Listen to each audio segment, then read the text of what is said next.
Welcome back to It's Your Case, presented by VetCT.com. I'm Heather Chalmers, your radiologist on demand for this week.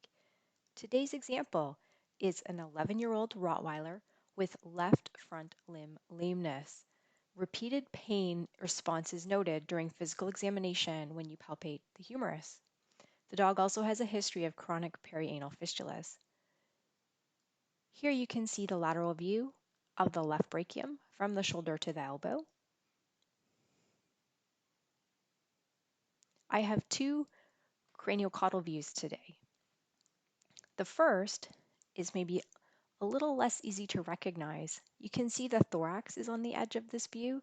This view is obtained with the limb in parallel to the thorax, so the elbow is against the rib cage, and we can see the humerus here, the elbow here, and it ends up with sort of a skyline of the shoulder and the scapula superimposed above. And then perhaps a more recognizable CC view would be this version here. Now that you've had a chance to see the images, I'll highlight the most important findings in this case. You've heard me say over the last few sessions that when I find something when I'm looking at a radiograph, I go into my subroutine of deciding whether I think it's aggressive or non-aggressive. I want to do that today rather quickly because my guess is that many of you will have seen that there's a lesion here centered on the left humerus. In order to decide if it's aggressive or non-aggressive, I'll be looking for bone lysis. I see bone lysis in this lesion everywhere where there's this sort of lucent feature within the bone. In addition to bone lysis, I would be looking for periosteal reaction, which I think we can agree is quite marked in this case. You'll recall that when I assess a periosteal reaction, one of the things that I want to see is not just whether it's present, because even a healing fracture callus can have periosteal reaction, and it's not an aggressive thing. What I want to see is whether the periosteal reaction is irregular, and I assess that by using my mouse or my eye and tracing the periosteal reaction and seeing whether I have to sort of go up and down perpendicular to the axis of the bone, more so than progressing along the long axis of the bone. Again, this is an example where it's fairly obvious that this is an irregular periosteal reaction. While we're zoomed in, I'll also point out that in addition to the lysis that we see superimposed on the medullary cavity, we also have quite a bit of cortical thinning or cortical lysis, which is also a concerning finding when we're looking for an aggressive lesion. Another feature of an aggressive lesion would be zone of transition.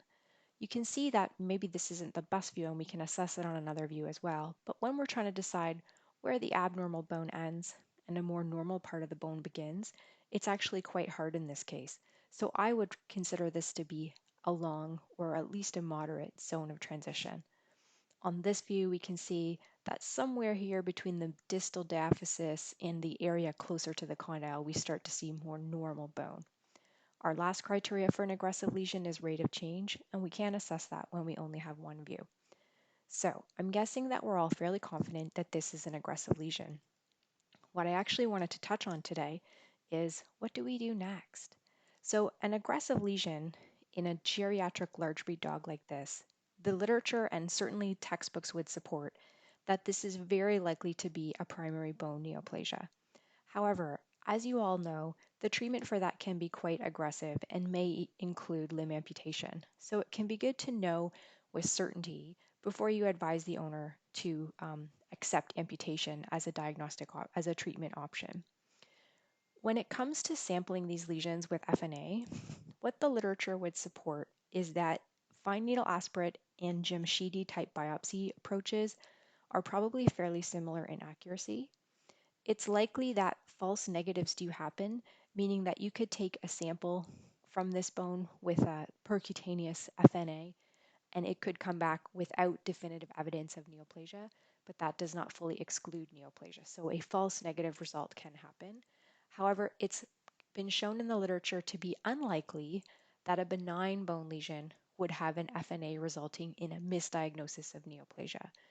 So taking all that into account, what I typically recommend when we're looking for a little more diagnostic certainty before we go ahead with an aggressive treatment plan like amputation, would be to do multiple FNAs at a few different sites along the bone and submit them for cytology, hoping to have enough cellularity to get at least a diagnosis of neoplasia. Only about 50% of the cases with neoplasia will have the correct type of neoplasia categorized on the cytology. So you may get back sarcoma as a general category without knowing whether it's osteosarcoma, which of course is the most common. Chondrosarcoma and fibrosarcoma are two other primary bone neoplasias that we could consider. And then hemangiosarcoma would be the other primary bone neoplasia.